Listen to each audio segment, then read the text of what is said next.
ನಿಮಗೆ ನೋಡೋದಕ್ಕೇನೆ ಹೆಣ್ಗಳಿಗೆ ಮೇಲೇನೆ ಬಿಟ್ಟಿದ್ದಾರೆ ಜವಾಬ್ದಾರಿ.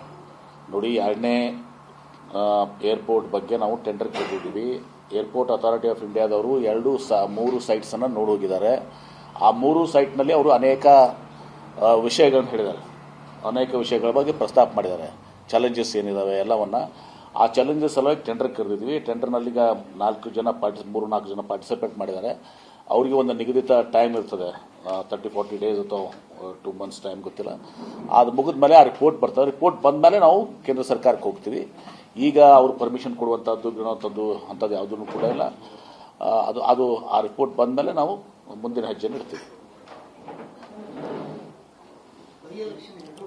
ಎರಡನೇ ಏರ್ಪೋರ್ಟ್ ಜಾಗ ಕೂಡ ನಿಮಗೆ ನೋಡೋದಕ್ಕೇನೆ ಹೆಣ್ಗಳಿಗೆ ಮೇಲೇನೆ ಬಿಟ್ಟಿದ್ದಾರೆ ಜವಾಬ್ದಾರಿ. ನೋಡಿ, ಎರಡನೇ ಏರ್ಪೋರ್ಟ್ ಬಗ್ಗೆ ನಾವು ಟೆಂಡರ್ ಕರೆದಿದ್ದೀವಿ. ಏರ್ಪೋರ್ಟ್ ಅಥಾರಿಟಿ ಆಫ್ ಇಂಡಿಯಾದವರು ಮೂರು ಸೈಟ್ಸನ್ನು ನೋಡೋಗಿದ್ದಾರೆ. ಆ ಮೂರು ಸೈಟ್ನಲ್ಲಿ ಅವರು ಅನೇಕ ವಿಷಯಗಳನ್ನು ಹೇಳಿದ್ದಾರೆ, ಅನೇಕ ವಿಷಯಗಳ ಬಗ್ಗೆ ಪ್ರಸ್ತಾಪ ಮಾಡಿದ್ದಾರೆ. ಚಾಲೆಂಜಸ್ ಏನಿದ್ದಾವೆ ಎಲ್ಲವನ್ನ ಆ ಚಾಲೆಂಜಸ್ ಸಲುವಾಗಿ ಟೆಂಡರ್ ಕರೆದಿದ್ವಿ. ಟೆಂಡರ್ನಲ್ಲಿ ಈಗ 3-4 ಜನ ಪಾರ್ಟಿಸಿಪೇಟ್ ಮಾಡಿದ್ದಾರೆ. ಅವರಿಗೆ ಒಂದು ನಿಗದಿತ ಟೈಮ್ ಇರ್ತದೆ, 30-40 ಡೇಸ್ ಅಥವಾ 2 months ಟೈಮ್, ಗೊತ್ತಿಲ್ಲ. ಅದು ಮುಗಿದ ಮೇಲೆ ಆ ರಿಪೋರ್ಟ್ ಬರ್ತದೆ. ರಿಪೋರ್ಟ್ ಬಂದ ಮೇಲೆ ನಾವು ಕೇಂದ್ರ ಸರ್ಕಾರಕ್ಕೆ ಹೋಗ್ತೀವಿ. ಈಗ ಅವರು ಪರ್ಮಿಷನ್ ಕೊಡುವಂಥದ್ದು ಅಂಥದ್ದು ಯಾವುದೂ ಕೂಡ ಇಲ್ಲ.